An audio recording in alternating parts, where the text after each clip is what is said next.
Hey everybody, this is Kevin Riles with The Real Estate of Life with Kevin Riles, and this week we talk about property management, investment property management with my guy, ND Kalu with Title Property Management, all the things that you wanted to know about property management. So DJ, hit that music, please. Support for this program comes from the Digital Broadcasting Network, presenting podcasts and web series from everyday people who have an extraordinary passion to make the world a better place. Hey everybody, welcome to this week's The Real Estate of Life with Kevin Riles and friends. And today I have a friend of, I'm gonna say over 15 years, I think. I know it's been over 10. We're gonna talk about property management today. I've been wanting to get him on, I've been wanting to get him on. I just tried today, he came last minute for me. I appreciate him doing that. And so we're gonna talk about property management. We're gonna talk about all the things that you need to know about property management. And so I introduced the son. And for those of you that already know, I'm Mr. ND Kalu. ND, welcome to The Real Estate of Life. It's about time. I've been wanting to get on here with you. Appreciate you for finally sending me the invite. Y'all do a great job in the other episodes. As long as I've been in the business, I feel like I learned something. So I appreciate you bringing me in. Well, you know what? You're right. It's my fault. In fact, we're doing this on Zoom versus doing it in the studio, and that's actually my fault. If I had given the brother some time, we probably could have done this in the studio, but we'll have you back on it. Plus, he sits in the studio every day for 2-3 hours anyway, so he probably didn't want to come to another studio as well. So for those of you that don't know Mr. ND Kalu, I'm going to ask him some personal questions first, like his social security number and things of that nature. I'm just personal questions first, so y'all can get. ND is the owner of Title Property Management, and they are I would say a mid-sized property management firm on its way to being a large property management firm. And a lot of people, when they come and buy apartment complexes or properties from me, they ask me if I do property management, and I say, heck no. I'm going to use another word. But I say I have someone that's really, really good that does it. And he has a whole team and things of that nature. And that's Title Property Management. But before we talk about Title Property Management and before we talk about property management, ND, give people your background, where you from, how you got into real estate, the whole nine. Grew up in San Antonio. It was pretty much my whole life. I was born in Baltimore. But when I was 6 weeks old, moved to San Antonio, spent my whole life there. And then when I went to college, Rice University, and that's when I really fell in love with Houston. It's funny, growing up in San Antonio, Houston's like the big brother of San Antonio. So every chance we would come to Houston to hang out. So early on, junior high, we would come here for AAU basketball games, high school would come, and I just knew I always wanted to eventually end up in Houston. So that was a big reason why I chose Rice University. What I will say this, coming to Houston, it was a big city, and we were able to see so many successful people of different colors, different backgrounds. And growing up in San Antonio, the thought was, and I know this seems so antiquated and backwards, certain people had to either be rappers or athletes to make it, and that's it. Then when I got to Houston, I met people like yourself, so many professionals, and I was like, man, this is the city I want to be in. Those are the type of people I want to be around. So that's why I chose Rice University. And then after Rice, after I graduated, lucky enough to play a few years in the NFL. And even when I was in the NFL, I always had a passion for real estate, for buying things, fixing them up, renting them out, selling them. So I knew that once my playing days were done, I wanted to do that full time. So that's when I got my broker's license while still playing and started my, small real estate company. And then it just started growing to where we were managing not just my properties, but other people's properties. And that's when I felt like we were onto something where we could carve out a little niche for ourselves. And that's basically what we've been doing the last 12 to 15 years. So I met ND through, for those that don't know, I met ND through a high school classmate of mine, Jeff Sowles, Jeff and Carla Sowles, as a matter of fact. And this is when ND was still playing. I think at the time you were transferring from the Eagles to the Texans, and you were starting to buy properties. Or you had already started, but you were kind of furthering that alone. And so again, before we get to property management, why did you choose, people always have these assumptions about professional athletes and how they spend their money. But I can remember having many conversations with you about, the different conversations you had with fellow players about money and whether y'all even have time to think about money, to be honest with you, based on your schedule. But I'm curious as to why you chose what made you choose real estate as your investment dollar, while you were playing? Well, one thing, I've always just liked real estate. I mean, I just always loved walking in and looking at different designs, different properties, from apartments to single family houses. But as far as, getting prepared and getting ready for life after football early on, when you're an undersized defensive end who's a 5th round pick coming out of Rice, you're not going into it thinking that, oh, you know what, I'm going to, play 20 years, make $200 million. So that's always the dream. That's always the hope and the goal. But you're also thinking of, okay, life after football, things don't work out. You need to prepare yourself, for the next level. And I saw so many guys, Kevin, spending, and I'm not even talking about your 1st round, 2nd round, big money guys, but once you get a taste of that lifestyle and you see the big money guys, you try to keep up with the Joneses. And I saw so many guys who, spending more than half of what they're actually netting, bringing in on jewelry, on the, the condos. These are minimum guys on the minimum. Exactly. On the cars. And then I also saw those same guys, get cut, and 2-3 years later, while I'm still in the league, they literally don't have anything to show for it. So that kind of scared me straight. There's that show Scared Straight. Right. Yeah, it's not always just people going to jail. Like, I was scared that I wasn't going to have anything to show for the NFL. And here's the thing, financial advisors, they didn't like when I would tell them this, those guys who were trying to get my business. What I loved about real estate, even if I made a bad investment. Now, I would only invest in things where if it didn't work out, it wouldn't bankrupt me. I wouldn't have to change my lifestyle. But you can always sell the asset and get something back. Right. Many financial advisors who took my money and I thought I was doing things the right way. I'll never forget, there's this one guy in New York, gave him $64,000 to invest in everything that sounds right. So 3 years later, it was just gone. And like when he called me and told me, and I was all, what do you mean gone? Like, we're down to 20, we're down to 10. And he's like, no, it's gone. Then he had the nerve to ask me for more money. Are you kidding me? Oh, and try to convince me that that was just the norm of the stock market. And my worst real estate investment to date, knock on wood, that it doesn't get worse, the performance, it nets me $12 a month. I thought I was going to do more than that. Right. And I held on to it for about 12 years. So if I sold it now, I would get all my principal back, and I probably would, I would make money on it, but I made all the real estate 101 mistakes. I bought the biggest house in the neighborhood. Right. I fixed it up in a way that I would want it to be, not so much as just an investment property. So I put too much into the renovations. And when it was all said and done, after we pay the mortgage, we're clearing on average $12 a month. And that's my worst deal. That's what I love about real estate, that unless you just do something totally ridiculous, you're going to get something back from it. And then don't even talk about the best deals to be, those are right. The ones that everybody put in their book and on their pocket. The ones that they lose. Right. Yeah. That's one of the reasons I just love real estate. So to that point, I always tell people when I refer you, your company, how you kind of got started. So you built up a pretty decent portfolio of single family properties. And because of that, and this really goes into property management, really, you were trying to manage that pretty much by yourself, as I remember it. And that caused you to realize that you couldn't, especially while playing, manage it. So you had to kind of, and I'm kind of telling a little bit of the story, but set up some systems and people around managing your own property before you started managing anybody else's property, right? Right. Well, initially when I was still playing, I was trying to manage it, and I had, family members do this, that, or the other, and that didn't work. So then I said, okay, let me hire a property manager. So I hired a property manager, and, I won't put his name out there. He actually did a good job until I came home in the off season, and I was actually looking at all the expenses, and I was looking at all the transactions. So when I first hired him, what I liked, he took the weight off my shoulders and he handled everything. Anytime there's an expense, I would just, cut a check.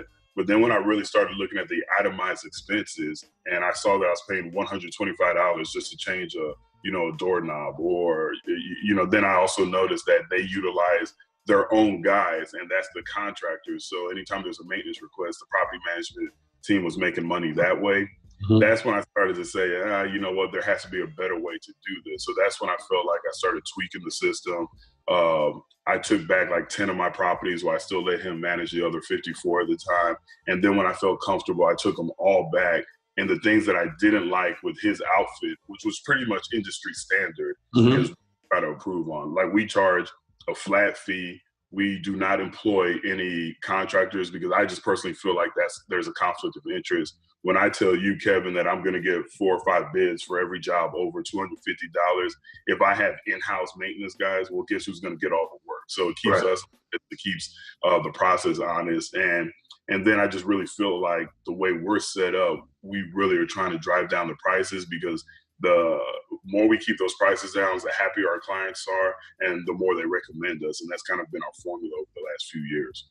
So I'm going to be transparent to my audience. I've talked to Indy about his business model many a time, and told him he doesn't charge enough, in my opinion, even though I'm not in it. But every time I've sent him someone, they've signed on. So obviously he knows more about his pricing than others. But let's just talk about real quick industry standards, because I try to do this as a global. Of course, I want people to call you, but I know people have people contact me from out of the states, out of the state of Texas, I should say.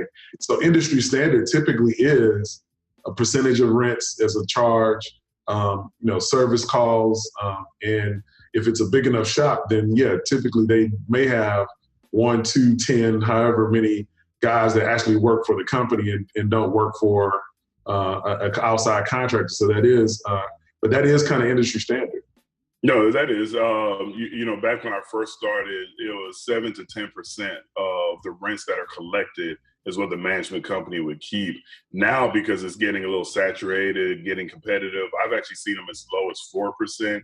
And now I'm starting to see more and more flat rates out there. But you're absolutely right, industry standard. Now, here's the case. When you're talking apartment complexes and anything over 100 units, you typically need, on top of the management fees now, you typically need an on-site manager and at least one maintenance tech with one porter. Like, those are supposed to be salaried, and those salaries are supposed to be taken care of by the complex, meaning by the rents that come in. Then the property management company, they organize, and they're the ones who actually pay the salaries and put the systems in place. So when you typically have 100 units or above, to run it functional, especially if it's a class C or below, because those things that have more tasks that need to be done every single day, you definitely need to have, again, that on-site manager that's full-time, the on-site maintenance tech, and at least one porter. And then you have the management company overseeing those staff or those employees.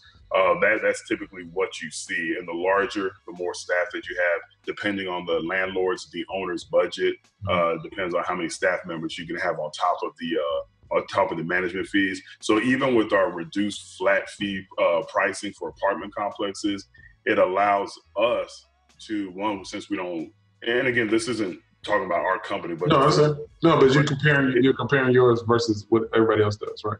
Right. It allows us to.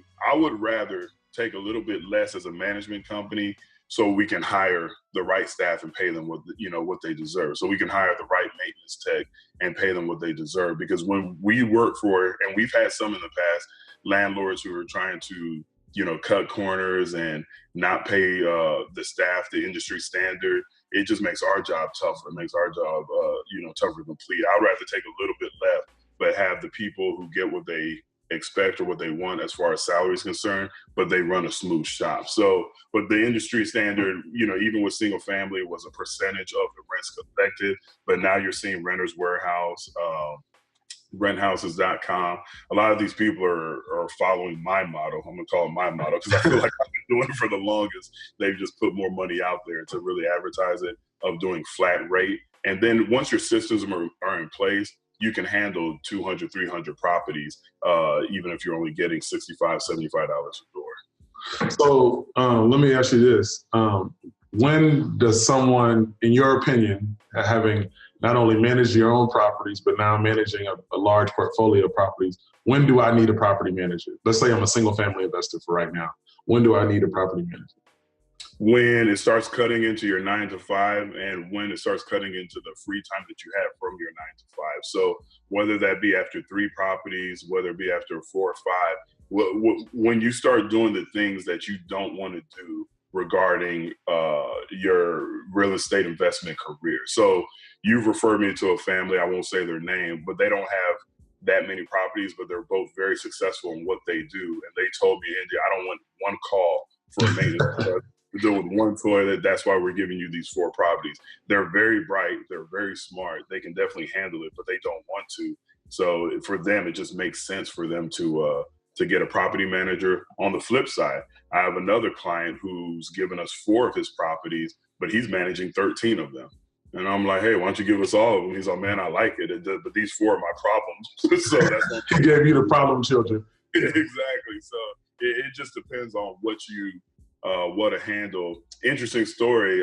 Again, another pretty successful individual. He bought 2 apartment complexes with 2 other guys, 2 other gentlemen that he didn't know. They went to some meeting, and that's how they were connected through that networking service. They bought a property. He had a high-paying job in human resources with one of these oil companies. Mm-hmm. And then he just randomly sent me an email saying, hey, I'm going to be a little more involved. I still want you to manage the properties, but I've quit my job. So I was like, whoa, it didn't sound like him. So I took him out for coffee, and I like him. You know, we're mm-hmm. associates, not friends, but I was just curious, like, why'd you quit?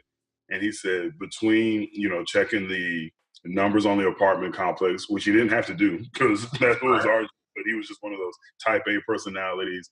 And then as detailed as he is with his business, he said he was physically getting sick from the stress, and that since he has multiple properties and we only manage one of them, that he was going to have to put his family on a strict budget. But he felt so much better not having to deal with the day-to-day of all the properties and work.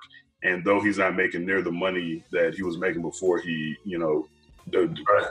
quit his job, that he just feels so much better, less stressed, and he's walking his properties with a smile on his face. So everyone's different as far as when you should. So instead of giving you a number, I'll just say when it gets to the point when you don't enjoy it, because you should enjoy investing in real estate. Right. And so for those you out there, I think I've said I'm building duplexes now. In fact, I just closed on the construction loan last week, and I'm in real estate. I sell real estate. I could property manage, but guess who I'm going to call when these duplexes are finished? Because I have no desire at all to manage property, and I know I could do it. I've done it, I guess, a little bit for my asset management clients, my corporate clients, while I have properties that I've had to sell, and that's what's taught me that I don't want to do it. So it also is just whether you like it or not, whether you have time. And I know I've referred clients to you as well that, there's a client that you know of that moved overseas for a couple of years because they had a work assignment and they didn't want to sell their home. They wanted to come back to Houston and live in their home. And so that's another situation where you see people need a property manager if they want somebody to maintain the property. Let me ask you about this. You mentioned folks that have 100 units or more, but a lot of the deals I refer you are in the kind of 30, 20. I think it's 72 we did here recently, or 42. 42 we did here recently. So what's my criteria for that? Is it the same as to whether I get property management or not? That's a good question. And that's actually difficult even from a property manager's point of view, as far as, when you should. You're asking when you should. What's the number as far as when you should manage it or when you should? Right, because I get that question all the time. I'm just interested to hear what you say. I always say, me, I'm going to say whether it's 2 units or 2,000 units, get a property manager, because that's just how I think. Right. But there are some people that, if you have a 15-unit apartment complex and that's where all your issues are going to be, then I think most people can manage that with this caveat. This is Kevin talking. If they have someone there that they either give a rental credit to or they trust on site to kind of handle the day-to-day looking around and pick up like porter services and maybe even collecting rent, then I think you can manage a 15 to 20 unit, quote unquote, by yourself. But it also depends on if you trust that person. There's a whole lot that goes into that too. So. No, exactly. And you bring up, a couple of interesting points. Yes, it can be done, especially if you have someone on the grounds that you trust to collect. Right. If there's a maintenance request at night, that they're calling that person. But a couple of things, there's so much more to it than that. So if you're someone who doesn't mind bookkeeping, because you're not going to find a porter who lives there that's going to do your bookkeeping. If you're someone who can deal with the city, because when you earn, and we're starting to see this more as the city tries to get more money from investors, these random, occupancy. You just emailed me about one. So yeah, they just come up randomly.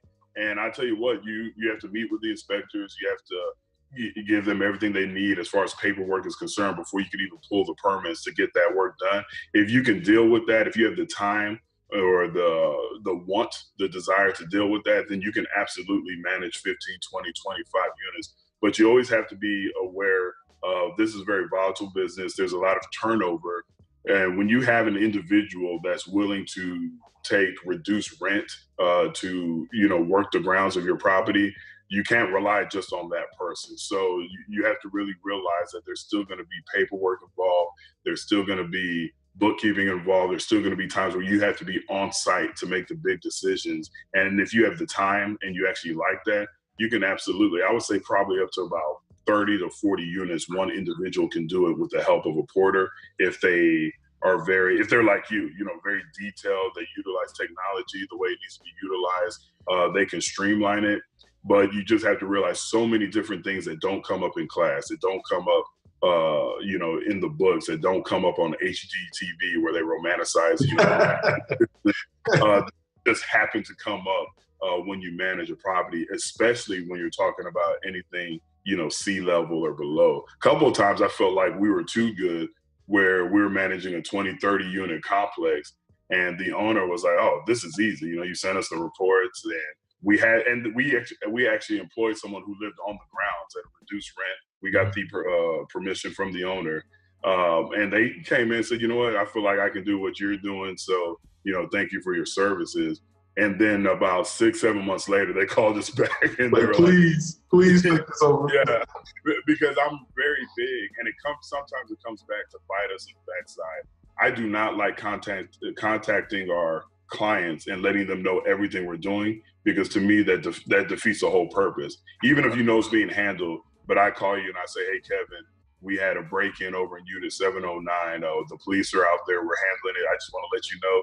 To me, that's not really doing my job as far as taking the stress off your shoulders. Now, at the end, once everything's resolved, then right. I'll let you know. But my point is, where it comes back to hurt us at times when we're not telling you everything that's going on, and then it's hard for us to justify, what we're doing until they try to do it themselves. So, speaking of which, and I know I didn't prepare you for this question, but what are maybe one or two interesting property management stories, either with dealing with tenants and or landlords, that, we can change the name to protect the innocent, but, or the non-innocent, but that, I know you and I have talked about different things because, Indy, they manage the gamut of properties from what you keep saying C-class properties or properties that maybe need work or have a different type of tenant base to A-class properties. And you would think that all the stories would come from C-class. I'm sure there's some A-class properties that you have stories for as well. But what are some of the interesting things that you've run into in your now, 12 plus or 15 plus years of property management? Well, I'll tell you, a couple of specific stories, but one thing that, is pretty interesting when you hear property management and anybody who's trying to get into the business, the one thing that really hit me, and I tell everyone that I talk to who's looking to get into business, just remember, when you're a property manager, we just think, manage the tenants, but you spend as much time as managing the contractors and even managing the owners, the landlords, because you have so many landlords that are very smart and very successful in their own right, in their own industry, and they just assume that they know everything about the real estate business. And there are times where they're almost telling you, hey, this is how this should be done. And you have to, show them the respect that they deserve, but at the same time, let them know, you know what, that sounds good. I know you may have learned that in, one of these get-togethers or one of those Saturday sessions. Exactly, that you paid $8,000 for, right. So they walk you through a deal. But in reality, this is what's going on. So you really learn that you're not just managing tenants. That's actually the easy part. You're managing contractors because you're contractors that give you the best pricing. I don't want to say the cheapest contractors, Mm-hmm. but those need to be managed like you're babysitting, because they'll do the work, but they're not the most efficient and they're not the most professional. And again, the clients, they all think they know any and everything involved in real estate. But a couple of stories, especially when you're dealing with some of these low income housing. I remember back before I just utilized the constables and the sheriffs like I should for evictions, when I would go do them myself. I went to one property on the north side of town in Houston, and I was walking up to the house and I noticed a bunch of guys all wearing the same color shirts. I won't say what color. It made you think that they're affiliated. And I'm a big guy, but no matter how big you are, when you're facing 8 people who may or may not have protection on them, you still get a little bit nervous. So Right. I walk up to him, tell him, I'm the owner of the house, even though I wasn't, but as the property manager, I'm representing the owner, and let him know that, look, he hasn't paid, he lost his eviction, it's time for him to go. And I thought I was going to get a little more pushback, and he was like, I understand. Can you give me a minute? I need to get something from the back. And I didn't know if he was going to damage the property, so I was like, well, I'm going to have to come with you. He was like, you sure? And I was like, yeah, I'm going to have to come with you, just to make sure you don't do anything. So we walked to the backyard, and this is a panel house. Mm-hmm. Then he hits the panel real hard, and he shakes it loose, and then he just pulls the panel off, and all this dope falls out of glass. And he's just gathering it up. And then I just turned around and said, look, as long as you're gone by today, I didn't see anything. And then when he was getting the stuff out, I asked him, and I probably shouldn't have, I said, if you have all that, why can't you make rent payment on that? He just started laughing, and he said it wasn't his, and then he left. So that was one interesting story. And there are just so many different stories that you're dealing with. Tenants. We had one owner who owned a duplex, and he went through a divorce with his wife, but then somebody reported that there was a squatter. So we went out there to remove the squatter, and it ends up being the owner of the property, but he wasn't supposed to be there because his wife got the wow. That's a bad divorce right there, when your wife report you as a squatter. And she didn't tell us, so kind of threw us for a loop. So yeah, I would say every week or so something happens that's never happened before. Right. We might just have to have a podcast on interesting stories, because I know you're telling the good ones. I know there are 2 apartment complexes specifically I referred you to that there are to be like at least 15 stories in each of those. There's actually one. There's one, and I know the one I'm thinking of. Mm-hmm. I'm literally thinking about buying it just so we could have a TV crew there, because we would make millions of dollars. It's so crazy. It would just be called whatever that apartment complex is called. That's what would be the name of the TV show.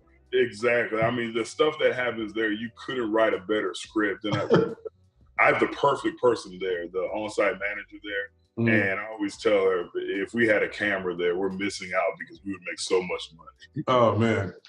Well, hey, man, I'm going to bring it to a close. We usually try to keep it to around 30 minutes or so. So I guess what I end with 2 questions. One, if someone's shopping for a property manager, either in Houston or, out of state or out of our market, what would be maybe one of the 2 or 3 things that you said, if you were interviewing property managers, knowing that what you know as a property manager, what would you be asking?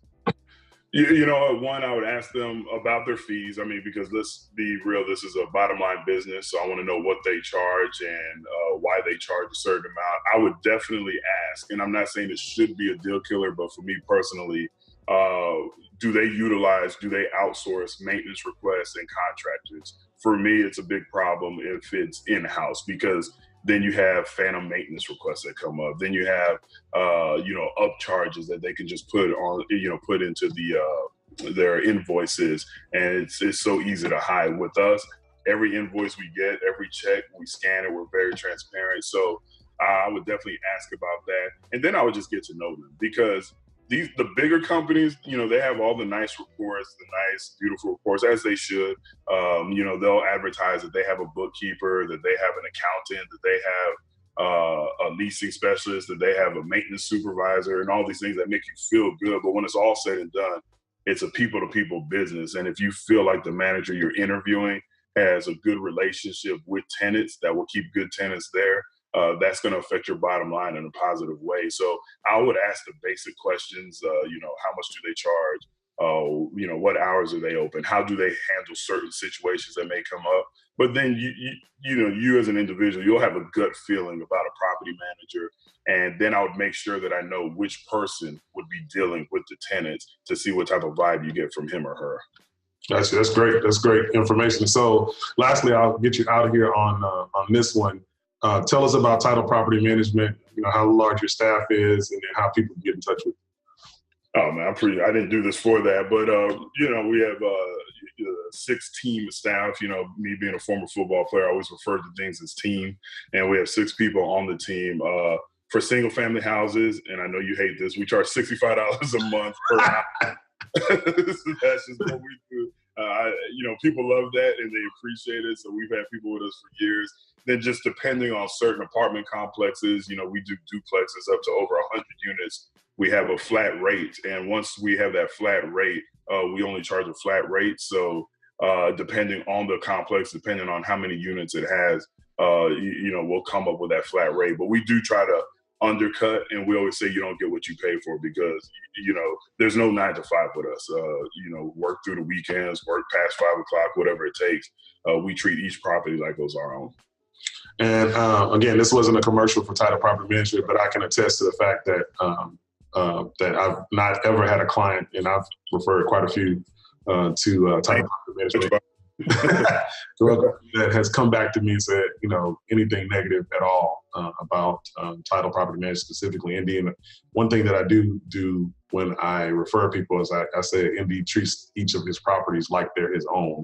And I think that the way that you started, which is managing your own, has a lot, other than your character in general, but has a lot to do with you treat properties. He'll call me, hey man, I'm sitting out front of this property. I wanted to walk it first so I could get a better understanding. And so I can tell you now that having sold enough apartment complexes to deal with different management companies through the sale process, that is not the case. I've talked to property managers, owners of property management companies that have never even visited a property that I'm about to sell. So, but they know how to send, stuff and things of that nature. So I appreciate you being on, man. We're going to have to do this again, probably talk about some next level property management stuff and some real estate stuff. And then, in my mind, when you were talking earlier about your playing career, in my mind, I was thinking about this whole sports, NFL, NBA, and real estate podcast, topic that would be good to have maybe 3 or 4 of you guys on here just talking about different things. I know, you keep in touch with guys that are in the business as well. So I appreciate you. And by the way, he said he had 6. I remember when it was just ND and a yellow legal pad. Yeah. He would come to my office and, hey man, this is my 15-step process to get rent, or whatever the case may be, written down on a yellow legal pad. So the brothers come a long, long way. And again, I appreciate it. I'm proud of you, man. Very much so. I could not do it without you. I always tell people you're my real estate mentor, and not to get all gushy, but we wouldn't be as large as we are without you. So it's much appreciated. I appreciate it. I appreciate it. And he doesn't pay me for this. He just takes me to sushi restaurants. So, so I appreciate that. Hey, this has been this week's The Real Estate Life with Kevin Rouse. I appreciate you guys log on and I also appreciate I've gotten a whole lot of feedback on my Facebook videos and things of that nature that we started to load on our YouTube page. So again, thank you for the support. I do this because it scratches the whole teaching itch. And so I appreciate this. And I'm not in the studio. Y'all can tell I'm on Zoom. So Mr. Producer is going to edit this video when he gets it. And of course, I'm doing it the day before he uploads it. So he's going to be really happy at me. So anyway, we'll see how that goes next week. I appreciate you guys coming on to The Real Estate of Life with Kevin Rouse. Do you have questions about any of the topics I'm talking about? If you have questions, let me know. Email me at kevin@kevinrouse.com. Again, that's kevin@kevinrouse.com. I'm going to do a podcast just on the questions that you guys are sending me. So feel free to send them to me. Again, that's kevin@kevinrouse.com.